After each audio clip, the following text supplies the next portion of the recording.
Assalamualaikum warahmatullahi wabarakatuh. Perkenalkan, nama saya Syaiful Hidayat, NIM 20.01.014.011, Prodi Teknik Elektro angkatan 2020. Jadi di sini saya akan menjelaskan sedikit tentang people management. Nah, jadi adapun pengertian dari people management ini yaitu kemampuan untuk memberi motivasi, mengatur dan mengarahkan orang lain. Nah, kenapa di sini pengertiannya itu memberi motivasi, mengatur dan mengarahkan orang itu karena biar untuk meningkatkan produktivitas kerja dan mendorong pertumbuhan secara profesional.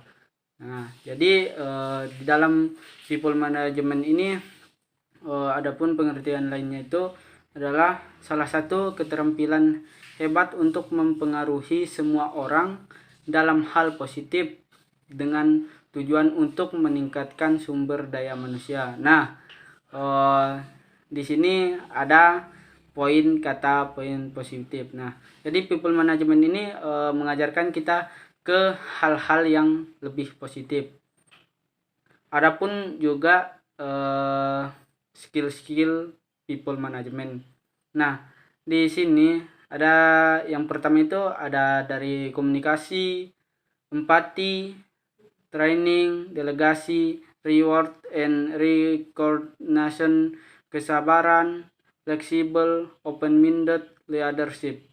Nah, jadi saya coba jelaskan sedikit ya pengertian kayak komunikasi, empati dan lain-lain. Nah, jadi di sini tuh yang pertama komunikasi. Komunikasi itu adalah suatu aktivitas penyampaian informasi, baik itu pesan, ide dan gagasan dari satu pihak ke pihak lainnya yang dilakukan secara langsung maupun tidak langsung. Nah, contohnya itu seperti kita di tempat kerja. Terus kita itu tidak boleh kayak gimana ya, kayak tidak cuek atau gimana. Terus kita itu harus sama karyawan-karyawan kita itu harus bagus komunikasi kita agar mereka itu bisa menghormati kita dan juga mereka harus juga berkomunikasi dengan kita. Nah, jadi yang kedua empati. Nah, jadi empati ini kemampuan untuk memahami apa yang dirasakan orang lain, melihat dari sudut pandang orang tersebut. Nah, jadi empati ini ada hubungannya dengan komunikasi. Kenapa saya bilang ada hubungan dengan komunikasi? Karena empati ini tanpa kita komunikasi dulu, nggak bakalan kita tahu apa sih yang dirasakan oleh orang tersebut. Pengertian dari training.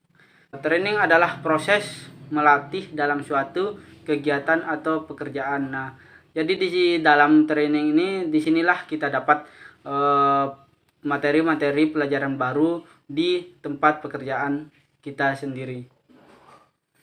Terus adapun delegasi.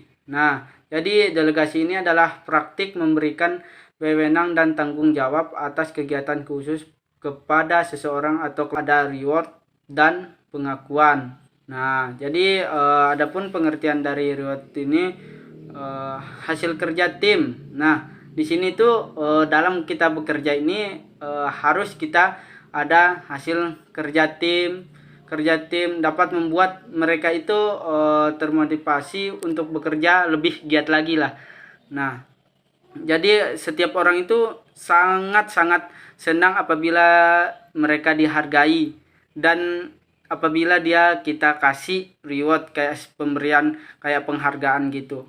Nah, terus ada yang selanjutnya kesabaran.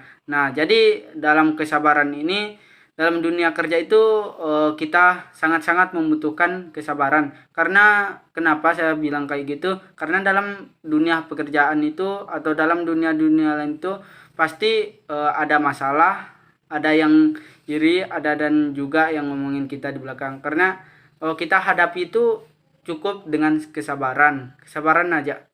Kalau kita tidak bisa sabar, ya pekerjaannya kita itu pasti bakalan hancur. Fleksibel. Nah, jadi ada fleksibel secara bahasa berarti. Nah, jadi fleksibel ini ada artinya mudah diatur, dan secara istilah adalah seseorang yang memiliki komitmen menyesuaikan keadaan dalam segala tempat dan suasana. Open-minded artinya menyadari bahwa kita mungkin tidak memiliki semua jawaban atau pilihan terbaik untuk situasi tersebut tertentu, akan tetapi menyadari bahwa mungkin gagasan orang lain terbaik ketimbang gagasanmu. Nah, jadi di sini itu open-minded ini lebih ke tukar pikiran, cari pendapat orang lain, gimana pendapat orang ini, si A si B. Nah, jadi yang mana jangan kita pikirkan pendapat kita sendiri, harus kita tahu pendapat orang lain. Terus ada juga leadership, kepemimpinan. Nah, jadi kepemimpinan ini adalah sifat yang diterapkan individu yang bertindak sebagai pemimpin atau mempengaruhi anggotanya untuk mencapai sasaran dan tujuan yang telah diimpikan bersama. Nah, jadi kalau udah jadi pemimpin, haruslah kita pandai-pandai untuk mengatur atau mengajak karyawan-karyawan kita itu ke hal yang baik agar mereka juga menghormati kita.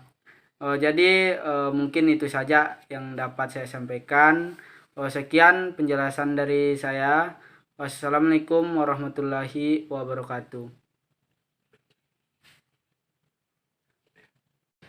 Terima kasih sudah menyaksikan videonya semuanya ya. Jangan lupa di subscribe, like, dan komen. Gaspol semuanya, gaspol.